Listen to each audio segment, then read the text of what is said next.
ঈদে ঘরমুখো মানুষের যাত্রা নিশ্চিত করতে এবারও নীলফামারী সৈয়দপুর রেলওয়ে কারখানা চলছে ট্রেনের বগি মেরামতের কাজ।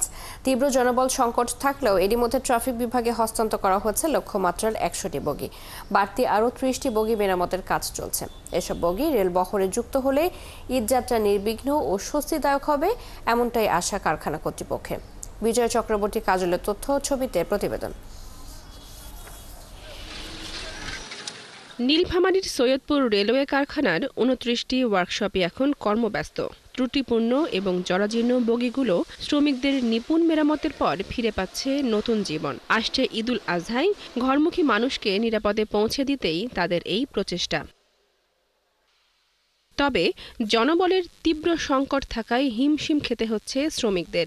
যথাসময়ে বগি হস্তান্তর করতে অতিরিক্ত সময়ে কাজ করতে হচ্ছে শ্রমিকদের। 40 জনের জায়গায় যদি 150 জন হয়, 120 জন হয়, আমরা কাজটা কিন্তু বেশি ভালোভাবে কিন্তু আমরা এগিয়ে নিতে পারবো। টিএলআর শ্রমিক দিয়ে আমাদের মোটামুটি কাজ চালিয়ে নেওয়ার ব্যবস্থা করতেছি। তো ওভারটাইম হিসেবে আমরা কাজ করতেছি যাতে আমাদের কোচগুলা সঠিক সময়ে আমরা দিতে পারি। এই পুডিং চলতেছে, আজকাল নাট পিলাপ হলে এখানকার কাজ শেষ। ঈদে ১০০টি কোচ মেরামতের লক্ষ্যমাত্রা নিয়েছে কারখানা কর্তৃপক্ষ।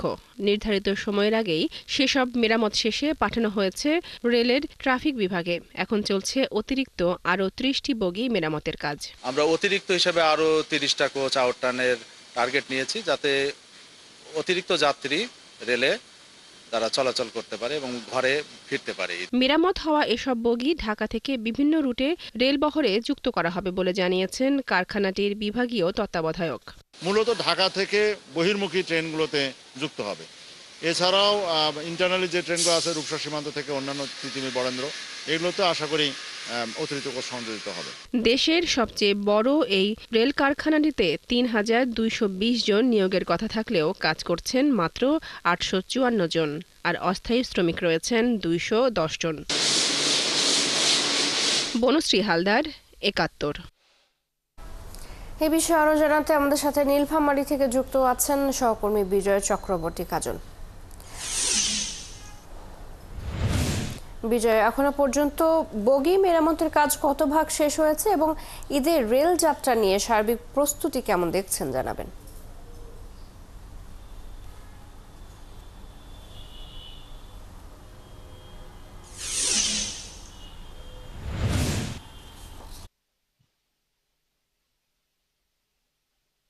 প্রথমে জানিয়ে রাখি যে এই মুহূর্তে আমি রয়েছে নীলফামারীর সৈয়দপুর রেলওয়ে কারখানা, যেটি দেশের সর্ববৃহৎ কারখানা। যে কারখানা থেকেই আপনার আমাদের যে রেল কোচগুলো রয়েছে সেই সবগুলো আপনার এখানে মেরামত এবং সংস্কার করা হয়।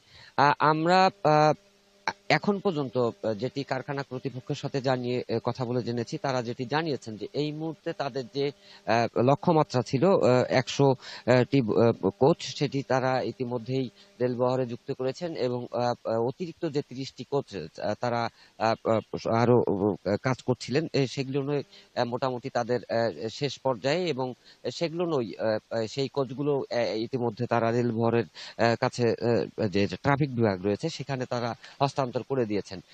তবে যতটুকু এখানকার যে এই প্রতিটি ঈদ আসলেই কিন্তু আপনার এই সৈয়দপুর রেলওয়ে কারখানায় কর্মযজ্ঞ বৃদ্ধি পায়, কারণ হচ্ছে যে এই ঘরমুখী ঈদের যে ঘরমুখী মানুষকে তারা নির্বিঘ্নে তাদের সেবা দেওয়ার জন্য আর সৈয়দপুর রেলওয়ে কারখানা কর্তৃপক্ষ এবং বাংলাদেশ রেলওয়ে তারা কিন্তু সমন্বয় করে তাদের এই কাজগুলো পরিচালনা করে থাকে।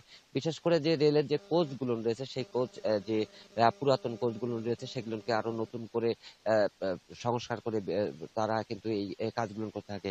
এই কারখানাটিতে সবচেয়ে বড় যে কষ্টটা রয়েছে সেটি হচ্ছে যে এই কারখানায় যে জনবল থাকার কথা ৩,২২০ জন, সেখানে আপনার এই মুহূর্তে এই কারখানাটিতে জনবল সংকটের কারণে তারা কিন্তু তাদের যে স্বাভাবিক কর্মকাণ্ড সেটি কিন্তু তাদের অনেকটাই ব্যাঘাত ঘটেন। বিশেষ করে তাদের যে এই লক্ষ্যমাত্রা থাকে সেই লক্ষ্যমাত্রা পূরণ করতে তাদের কিন্তু হিমশিম খেতে হয়।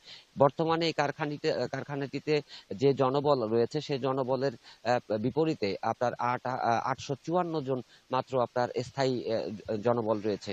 তবে তাদের যে এই যে দীর্ঘ যে জনবল সংকট, সেই সংকটটি কারখানা কর্তৃপক্ষ বারবার বিভিন্ন সময় তারা বলে আসছেন, এবং শ্রমিকরাও যারা বর্তমানে যে শ্রমিক রয়েছে, যারা অভিজ্ঞ শ্রমিক, তারা কিন্তু আস্তে আস্তে অবসরে চলে যাচ্ছে। যার কারণে যেহেতু এখানে প্রাতিষ্ঠানিকভাবে যে শিক্ষাটা, সেটি কিন্তু এই কারখানা শ্রমিকদের মধ্যে সেভাবে নেই। তারা কিন্তু হাতে কলমে যারা তাদের অভিজ্ঞ যারা রয়েছেন, তাদের মাধ্যমে কিন্তু তারা আসলে তারা একে দক্ষ কারিগর হয়ে ওঠে।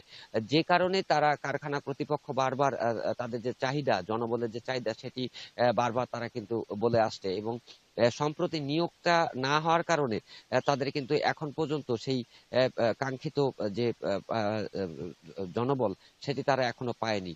আর পাশাপাশি আরো কিছু যে তাদের যে শ্রমিকদের যে কিছু বলা হচ্ছে যে তারা যদি দ্রুত সময়ের মধ্যে এই কারখানাটিতে দক্ষ শ্রমিক তৈরি করার ক্ষেত্রে যদি আগেই জনবলগুলো নিয়োগ দেওয়া হয়, তবে তারা কিন্তু এই কারখানার যে লক্ষ্যমাত্রা প্রতিদিনের এবং মাসিক থেকে শুরু করে আপনার বাৎসরিক পর্যন্ত যে সর্বোচ্চ লক্ষ্যমাত্রাটা তাদের থাকে কোচ নির্মাণের, এই সংস্কার থেকে শুরু করে রেল ধরে দেওয়ার জন্য, সেটি কিন্তু তারা দ্রুত সময়ের মধ্যে করতে তারা যথাসময়ের মধ্যে তারা দিতে পারবে। বিজয়, ধন্যবাদ আপনাকে।